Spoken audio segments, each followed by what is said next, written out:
होती उड़ता तीर पकड़ लेना, चोर की दाढ़ी में तिनका, इसे ही कहते हैं बात कहीं भी कही जाए और उन्हें लग गया कि अपने ऊपर आई। जजों की जात पूछो तो ठोको ताली, मेरी जात पूछ लो तो लग गई गाली। नमस्कार दोस्तों, आज की वीडियो में आप देखेंगे कि सुधांशु त्रिवेदी ने विपक्ष को कैसे धोया। दरअसल दोस्तों, जब से अनुराग ठाकुर ने संसद में विपक्ष से ये कहा है कि जिन्हें खुद की जाति का नहीं पता वो औरों की जाति पूछ रहे हैं, जब से पूरा विपक्ष ऐसे तिल मिला रहा है जैसे उनसे किडनी मांग ली हो। अखिलेश यादव तो यहाँ तक बोल गए कि जाति कैसे पूछी। अब इसी को लेकर सुधांशु त्रिवेदी से सवाल पूछे तो उन्होंने विपक्ष का पूरा इतिहास याद दिला दिया। सुधांशु त्रिवेदी ने और क्या कहा वो सुनिए। देखिए, वास्तविकता यह है कि अनुराग ठाकुर जी ने तो किसी का नाम ही नहीं लिया था। जिसे हिंदी में कहावत होती है उड़ता तीर पकड़ लेना, या एक कहावत होती जिसे शब्दशः ना लिया जाए, मैं कैविएट लगा कह रहा हूं, किसी व्यक्ति के लिए नहीं कह रहा हूं, चोर की दाढ़ी में तिनका, इसे ही कहते हैं बात कहीं भी कही जाए और उन्हें लग गया कि अपने ऊपर आई। पर उसके बाद भी मैं कह सकता हूं, जो ये कहते हैं कि सारे देश की जाति पूछो तो ठोको ताली, मीडिया की जाति पूछो तो ठोको ताली, उद्योग के बिजनेसमैनों की जाति पूछो तो ठोको ताली, जजों की जात पूछो तो ठोको ताली, मेरी जात पूछ लो तो लग गई गाली, जबकि पूछी भी नहीं गई। मैं पूछना चाहता हूं, ये कौन सी बात है? अखिलेश यादव जी एक तरफ बड़े जलवाए जलाल से कह रहे हैं जाति कैसे पूछ सकते हैं आप, पूछ के दिखाओ। उनका वीडियो अवेलेबल है कि वो कई प्रेस कॉन्फ्रेंसेस में लोगों की जाति पूछ रहे हैं। कई बार आज के जमाने में जानते क्या होता है, ये जो डिजिटल जमाना आया है इसमें दोहरा चरित्र जीना बड़ा मुश्किल हो जाता है। आपका एक वीडियो और आपका दूसरा वीडियो दोनों साथ साथ दिखते हैं और दूसरे सबको दिख जाता है। और मैं ईमानदारी की बात बताऊं, इन लोगों को कोई जातिवादी से मतलब ही नहीं है, इनको सामाजिक न्याय से मतलब ही नहीं है। इनके लिए जाति का मतलब परिवार है। आज अखिलेश यादव जी की जाति के 5 सांसद हैं उनकी संसद में, लोकसभा में। कौन है? अखिलेश भैया, डिंपल भाभी और भाभी के 3 देवर। जातिवाद का चूरन है, परिवार को संपत्ति संपूर्ण है। और मैं राहुल गांधी जी के लिए कहना चाहता हूं, इन्होंने कहा कि इंस्टीट्यूशंस में कितने थे, तो मैं पूछना चाहता हूं राजीव गांधी फाउंडेशन में कितने SC ST OBC थे बताओ? National advisory council which was super cabinet, SC ST OBC कितने थे बताइए? आपने लाल बहादुर शास्त्री फाउंडेशन और नेहरू मेमोरियल, कितने SC ST OBC थे बताइए? और मैं चुनौती से इंडी गठबंधन वालों से पूछता हूं, 16 मई 2014 जिस दिन मनमोहन सिंह जी ने इस्तीफा दिया चुनाव हारने के बाद, मनमोहन सिंह की कैबिनेट में कितने OBC थे बताइए? 4 का नाम बताइएगा तब जाइएगा, आप नहीं बता पाएंगे।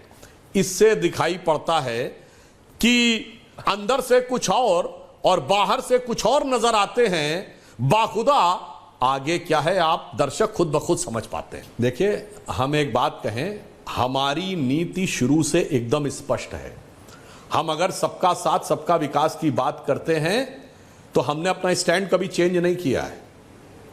जैसे अभी सतीश जी ने कहा कि इंदिरा जी ने, नेहरू जी ने पहली बात जातिगत जनगणना रोकी किसने? नेहरू जी ने। और कॉन्स्टिट्यूंट असेंबली ने रोकी 51 में, सरकार 52 में बनी। जात पे ना पात पे इंदिरा जी की बात पे तो उन्होंने बता ही दिया, और राजीव गांधी जी की बात कह दी, उन्होंने क्लियर कट विरोध किया था। तो सतीश जी हम नहीं कह रहे स्टैंड चेंज कर लिया, कहो ना मेरे बाप गलत, मेरे दादी गलत और मेरे बाप के नाना गलत, वो भी नहीं कह रहे हैं। नहीं, मैं हूं तो वही। और उसके बावजूद चलो अब बीतीता ही बिसारी दे आगे की सुध ले। अब हम ये कह रहे हैं 2011 में आपने सेंसस किया तो क्यों नहीं जारी किया, चलो वो भी छोड़ देते हैं। आप ये कहते हैं तो आज जहां आपकी सरकार है, हिमाचल में क्यों नहीं कास्ट सर्वे करवा रहे हैं? तेलंगाना में क्यों नहीं करवा रहे हैं? कर्नाटक में तो कास्ट सर्वे किया हुआ रखा है, उसका डाटा क्यों नहीं जारी कर रहे हैं?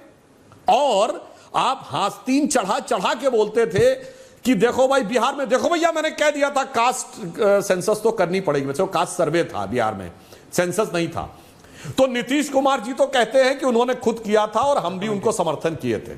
पर जो आरजेडी की प्रवक्ता आज बैठी, उनसे कहलवा दीजिए कि तेजस्वी यादव का निर्णय नहीं था, यह राहुल गांधी के दबाव में लिया गया निर्णय था। और अगर राहुल गांधी जी ये कह रहे हैं तो कम से कम अपने राज्यों में तो करके दिखा दें। मगर यही है, न तब किया न अब करें। 60 साल तक एक ही परिवार खाता रहा हलुआ और OBC खाता रहा बलुआ, और उसके बाद आज आकर इनको यह चीज नजर आ रही है। यह साफ दर्शाता है, इसी कारण से भारत की राजनीति में विश्वसनीयता का संकट नजर आ रहा है।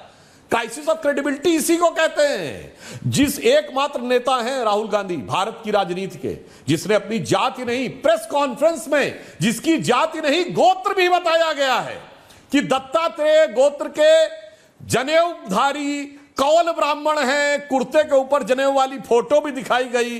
अब तो कुर्ता भी चला गया, जनेऊ भी चला गया और हाफ शर्ट आ गई, और दर्शकों से कहता हूं भगवान के नाम की शपथ भी चली गई। इस बार राहुल गांधी ने अंग्रेजी में शपथ ली है, आई solemnly affirm। अंग्रेजी में भी swear in the name of God नहीं कहा है। यानी जो भगवान में भरोसा नहीं रखते, भगवान की फोटो दिखाते हैं, जातिगत सर्वे कराते नहीं है, फिर कहते हम करके दिखाएंगे, हमने कभी किया नहीं था, वो भी आज कहते नहीं नहीं नहीं नहीं हम आने के बाद कर देंगे। तो इन बातों को लेकर मन में सहज स्वाभाविक संदेह उत्पन्न होता है। और मैं एक और बात कहता हूं, एक लाइन और कह दूं, हमने ईमानदारी से किया है। मैं पूछना चाहता हूं हमारे विपक्षी लोगों से, जब कोई जात पात का सवाल नहीं था, कल्याण सिंह जी उत्तर प्रदेश भाजपा के अध्यक्ष 1984 में बने थे, विनय कटियार जी और उमा भारती जी भाजपा के नेता मंडल वंडल आने से बहुत पहले के बन गए थे। कोई हम उसकी वजह से कोई हमारी राजनीति हमारी प्रभावित नहीं हुई। कांग्रेस एक बताए उस जमाने में, आज तक उत्तर भारत में, उत्तर प्रदेश, बिहार और मध्य प्रदेश में हमारे 8 डिप्टी सीएम हुए और एक कल्याण सिंह डिप्टी सीएम और सीएम मिला के 4 मध्य प्रदेश के गिना देता हूं, उमा भारती जी, बाबूलाल गौड़ जी, शिवराज सिंह चौहान जी और मोहन यादव जी, चारों ओबीसी। एक हमारे सीएम उत्तर प्रदेश में कल्याण सिंह जी और डिप्टी सीएम केशव प्रसाद मौर्य जी। बिहार में 3, सुशील मोदी जी जो अब नहीं रहे, तारकेश्वर जी, रेणुका जी, सम्राट चौधरी जी। 4 4 8 और एक 9 और एक 10।